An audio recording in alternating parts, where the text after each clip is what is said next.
كان الشيخ مخلصا في عمله، بحيث أنه لم يقتصر جهدا في إحياء تراث آل محمد عليهم السلام. إذا أردت الإقدام على عمل ما، عليك أن تنظر في بادئ الأمر، هل يوافق عملك رضا الله تعالى أم لا؟ كان معروفا بتأثير كلامه في نفوس الناس، يعني من الوعاظ المؤثرين في تربية النفوس المستعدة والتأثير عليها. استفادته من الوقت معروف أنه حتى في الأسفار إذا ينزل منها مثلا سيارة تتوقف في مكان لساعة ساعتين، هو يجلس ويكتب، مشغول بالكتاب.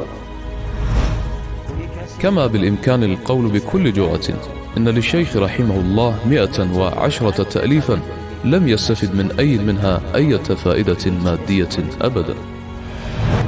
كان الشيخ القمي بعد صلاة المغرب في المدرسة الفيضية كان يقرأ القرآن فقط، ولكن كان الجمهور والطلبة يجهشون بالبكاء. كتب بيده الكثير من الأحاديث، فكان فيها بركة خاصة، بحيث أنه لو مرض أحد أولاده كان يضع يده في كوب ماء ثم يقدم له الماء ليشرب فيطيب من علته.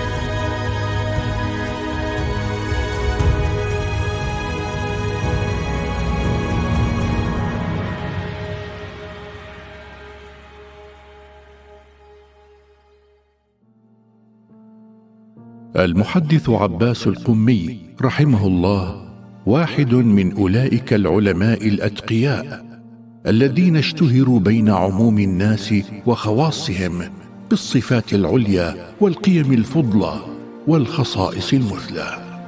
وقد وصفه في هذا الجانب زميله في الدراسة أغا بزرق الطهراني رحمه الله فيقول: كان يتحلى بصفات تحببه إلى عارفيه، فهو حسن الأخلاق، جم التواضع، سليم الذات، شريف النفس، يضم إلى غزارة الفضل تقى شديدا، وإلى الورع زهدا بالغا.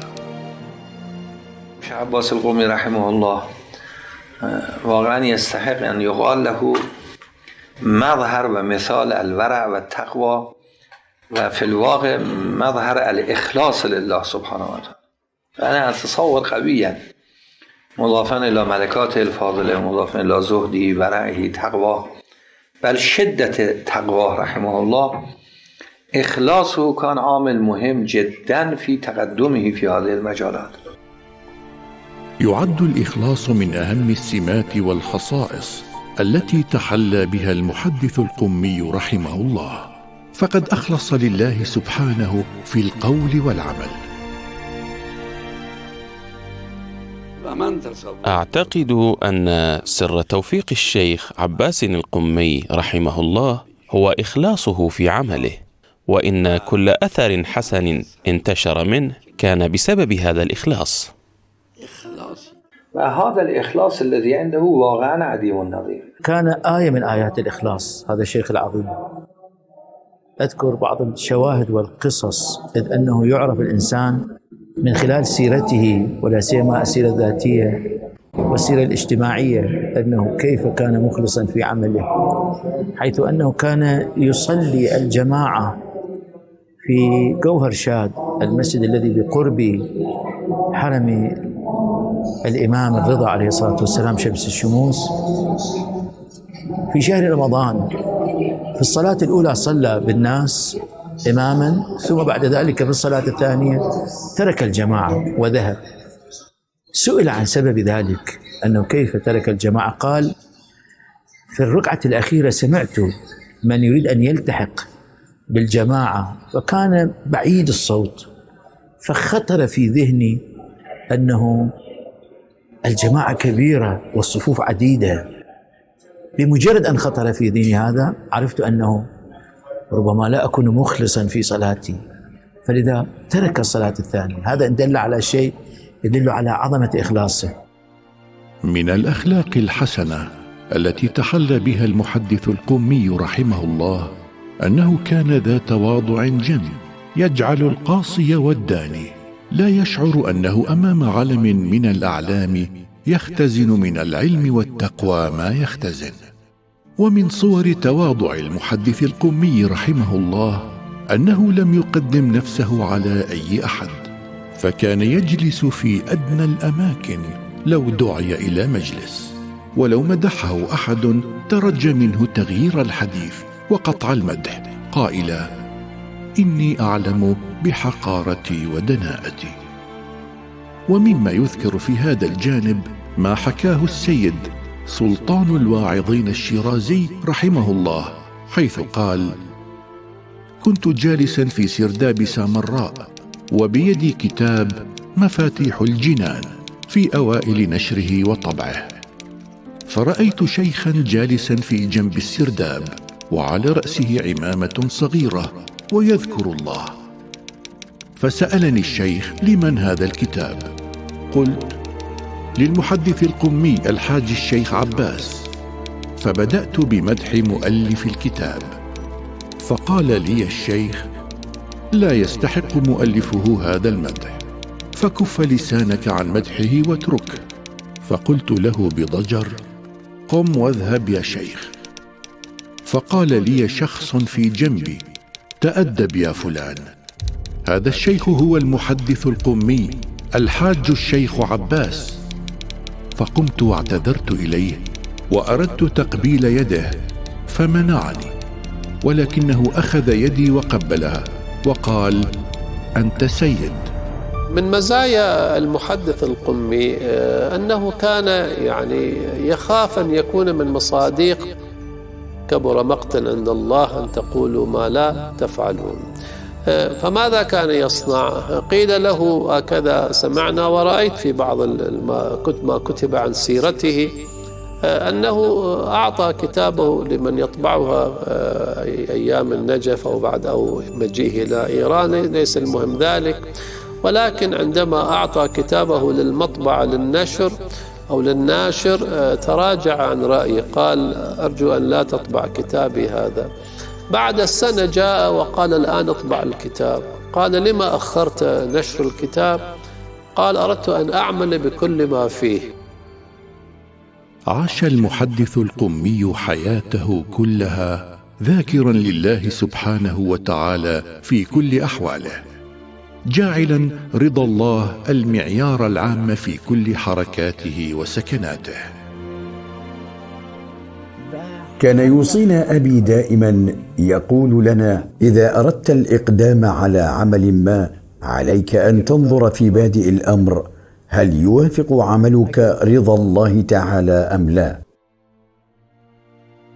وقد حرص المحدث القمي رحمه الله على استثمار وقته وتوظيفه فيما يعود عليه بالخير العظيم في دنياه وآخرته، لذا كان يصرف جل وقته في نشاطاته العلمية والتبليغية.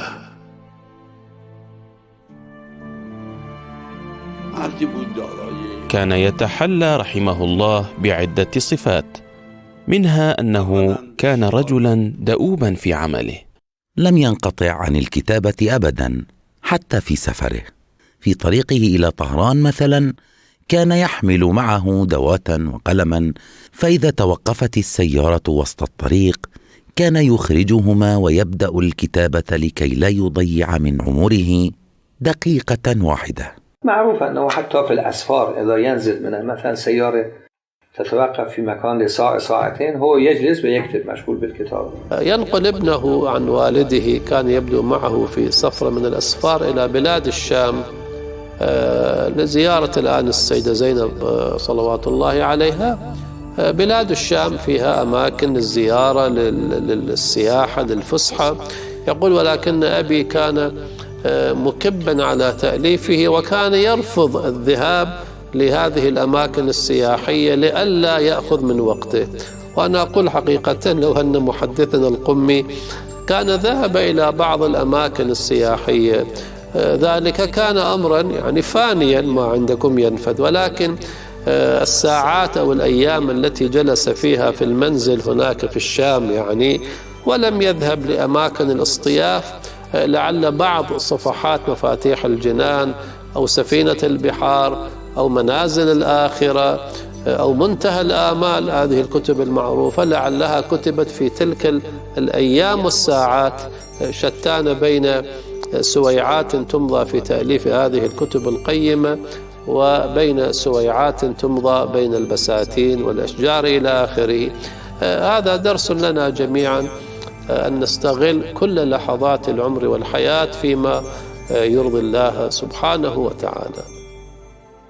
لم يكن المحدث القمي رحمه الله من هواة الشهرة وطلابها، ولم يكن ممن يبحث عن الجاه أو المنصب، بل جاءته الوجاهة والشهرة والمكانة بسبب إخلاصه في علمه وعمله.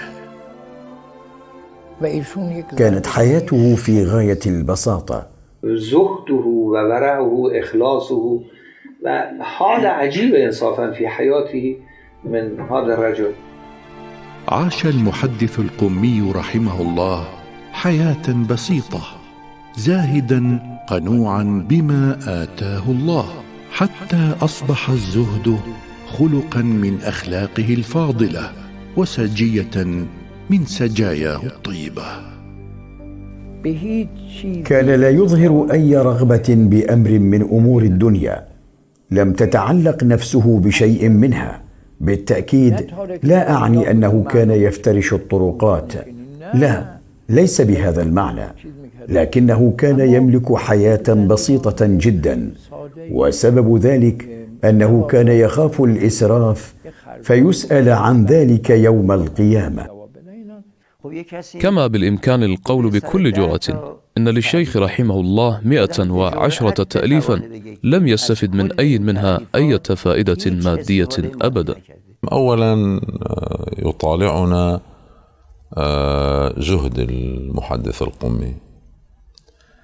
هذا الزهد لا أجد قصة معبرة عنه بعمق إلا قصة كتابه منازل الآخرة. الشيخ عباس القمي كان في النجف وألف كتابا باللغة الفارسية اسمه منازل الآخرة. وصل الكتاب إلى قوم. في قوم كان يوجد شخص يدرس المصلين قبل صلاة الظهر، يدرسهم بكتاب منازل الآخرة. كان والد الشيخ عباس القمي يحضر هذا الدرس وأعجب بهذا الكتاب وبالمدرس لهذا الكتاب، ولكنه لم يكن يعلم أن هذا الكتاب لابنه للشيخ عباس القمي. جاء الشيخ عباس القمي إلى قم، قال له أبوه: يا بني، أنا أحب أن تكون شيخا مثل هذا الشيخ اللي بيدرسنا وبيشرح لنا من كتاب اسمه منازل الآخرة. بتمنى يا ابني تصير أنت عالم مثله، توعظ الناس، تفيد الناس. يقول الشيخ عباس القمي: كم مرة أردت أن أقول له هذا الكتاب تأليفي، فوجدت أنه هذا فيه حب ظهور ولم أقل له. إلى غير ذلك من القصص الملفتة في سيرته. وكان المحدث القمي رحمه الله شديد الاحتراز في الأخذ من بيت المال لنفقته، إذ كان رحمه الله حريصا على ألا يصرف منه في سد احتياجاته الشخصية إلا في حالات الضرورة. كان يأتي الكثير من الأثرياء إلى منزلنا في مختلف مناسبات السنة. الكثير منهم كان يطلب من والدي أن يتقبل منهم مبلغا من المال كهدية، لكنه كان يرفض دائما، ولم يقبل يوما أي مبلغ من أحد. كان يقول دائما: أنا موقن بأن الله تعالى هو المتكفل بمعيشتي حسب ما قدر لي. من جملة ما يزين طالب العلم أن يكتفي بالقليل من المال لإمرار معاشه، وأن يكون إنتاجه العلمي كبيرا. هكذا كان الشيخ عباس القمي رحمه الله. ماذا انتفع من هذه الدنيا؟ ماذا كان يملك عند وفاته؟ كيف كان حاله طوال عمره الشريف؟ عندما كان في مدينة قم كان يملك منزلا متواضعا جدا. كانت حياته في غاية البساطة، بسيطة جدا، لكن كانت مفعمة بالبركات العظيمة. ذات يوم قدم إلينا 2 من النساء النجفيات، كانتا قد هاجرتا إلى الباكستان، تزوجتا هناك ويتملكان ثروة كبيرة. عندما قدمتا إلى منزلنا أصرتا على والدي أن يتقبل منهما مبلغا شهريا قدره 75 روبية. كان مبلغا كبيرا آنذاك. كان وضعنا المالي حينها ضعيفا، حيث كان يتأخر وصول المرتب إلينا في غالب الأحيان، فعدد المسافرين القادمين من العراق كان قليلا. فإذا تأخر إرسال المبلغ كنت أذهب إلى الشيخ إبراهيم قمشئي لأقترض منه بعض المال لأشتري احتياجات المنزل ريثما يصل المبلغ فنوفيه إليه. عندما رأيت الامرأتين في دارنا وسمعت مقالهما أشرت إلى أبي من خارج الغرفة: لماذا لا تقبل عرضهما؟ وكان بدوره يومئ إلي من الداخل أن اذهب، ليس لك دخل بهذا الموضوع. فمشيت عنهم، لكن وما إن خرجتا من منزلنا حتى قلت لأبي: لن أقترض لك المال بعد اليوم، إذا أعطيتني مالا اشتريت لك، وإلا فلا. قال لي: إن ربي كريم، سأوكل أمري إليه، أما أنت فاذهب. مضى بعض الوقت وإذا به يناديني، قال لي: يا ولدي، في يوم القيامة عندما يجتمع الناس للحساب ويصل الدور إلي سينادونني: يا شيخ عباس، ماذا فعلت إزاء 5 قروش التي أخذتها مقابل عملك في ترويج الدين؟ ماذا قدمت للدين ولصاحب العصر والزمان عجل الله تعالى فرجه الشريف؟ ولا أعلم يا ولدي هل أستطيع الإجابة على هذا السؤال غدا أم لا. تكلم بطريقة أشعرني بالحرج أمامه، فقلت له: أنا خادمك يا والدي، الأمر أمرك والرأي رأيك. كان في منتهى الدقة.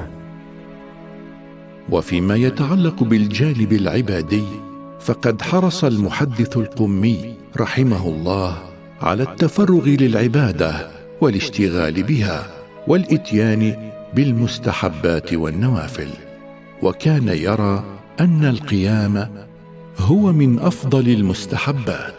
وفي هذا الخصوص يقول ابنه الأكبر: ما رأيته نائما حين طلوع الفجر قط، وكان محافظا على القيام في آخر الليل طيلة عمره.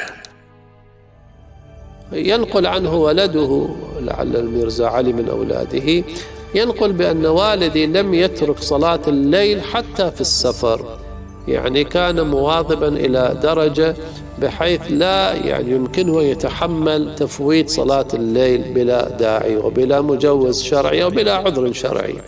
كان يوصينا أبي دائما: إذا صليتم تناولوا العشاء ثم اخلدوا إلى النوم لكي تتمكنوا من الاستيقاظ وقت السحر، فالسحر وقت المناجاة مع رب العالمين. سيدنا الأستاذ آية الله العظمى سيد النجفي رضي الله تعالى عليه حدثنا يوما، قال أنه كان الشيخ القمي بعد صلاة المغرب في المدرسة الفيضية كان يقرأ القرآن فقط، ولكن كان الجمهور والطلبة يجهشون بالبكاء، مع أنه كان صوته صوت عادي، ولكن ما وراء هذا الصوت من الإيمان والعقيدة والإخلاص والتقوى والزهد في الدنيا. في إحدى الليالي بعد أن أتم والدي صلاة الليل شرع بقراءة سورة ياسين، ولما وصل إلى هذه الآية: هذه جهنم التي كنتم توعدون، تغير حاله فجأة وصار يردد قول: أعوذ بالله من النار. كرر ذلك عدة مرات وهو في تلك الحال يردد ذكر لا إله إلا الله، أعوذ بالله من النار، وبقي على هذا الحال حتى سمع صوت الأذان فقام للصلاة. لما كان المحدث القمي رحمه الله فقيها ورعا زاهدا، حباه الله بكرامات عديدة اشتهر بعضها وذكرها الأعلام والفضلاء في كلماتهم وأقوالهم. كتب بيده الكثير من الأحاديث، فكان فيها بركة خاصة، بحيث أنه لو مرض أحد أولاده كان يضع يده في كوب ماء ثم يقدم له الماء ليشرب فيطيب من علته. في مرض من أمراضه كان يضع يده في الإناء الذي فيه الماء ويشرب الماء ويتشافى ويقول: هذا الإصبع وهذه اليد التي كتبت لأهل البيت عليهم الصلاة والسلام وللقرآن الكريم الله يجعل فيها الشفاء. ونقل نجله المرحوم الشيخ علي المحدث القومي ابن الشيخ عباس أن والده يوم من الأيام أراد أن يخرج للدراسة، فرأى والده لا يشتغل بما كان يشتغل به من القراءة والكتابة، فسأله عن شأنه ورآه قد وضع يده على عينيه يشكو من وجع في عينه، ولذلك سأله عن حاله فأجابه، لكنه كان مضايقا من حيث الوقت للدراسة. ذهب إلى الدراسة، يقول: لما رجعت قريب الظهر قبيل الزوال رأيته قاعد على عمله يقرأ ويكتب، فسألته قال: توسلت بكتاب أصول الكافي إلى الله سبحانه وتعالى، إلى أصحاب تلك الأحاديث أئمة أهل البيت سلام الله عليهم، فشفي مما به من داء عينيه وبقي لا يشكو عينه إلى آخر حياته رضوان الله تعالى عليه. ينقل السيد المرعشي رحمه الله، وكان من المستفيدين من محضره، يقول: زارني الشيخ القمي في يوم من الأيام، يبدو كان في وقت الصيف والجو حار، فأحضرت له شرابا، يعني شرابا حلوا كذا يحتاج إلى تحريك، فذهبت لكي آتي له بالملعقة، ولم تكن عندي إلا ملعقة واحدة.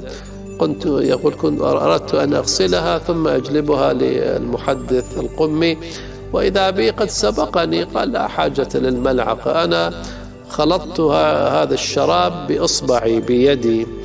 ويبدو كان مبتلى بالحمى، المحدث القمي كان مريضا، فقال للسيد المرعشي: أنا فكرت أن هذه الإصبع كم كتبت من روايات أهل البيت عليهم السلام، هذا الإصبع إصبع مبارك، أنا حركت الماء والشراب بإصبعي هذا وشربته بنية الشفاء، ثم قال: انظر أنا الآن ارتفع عن الحمى، يعني شفيت من بركات هذه الحركة.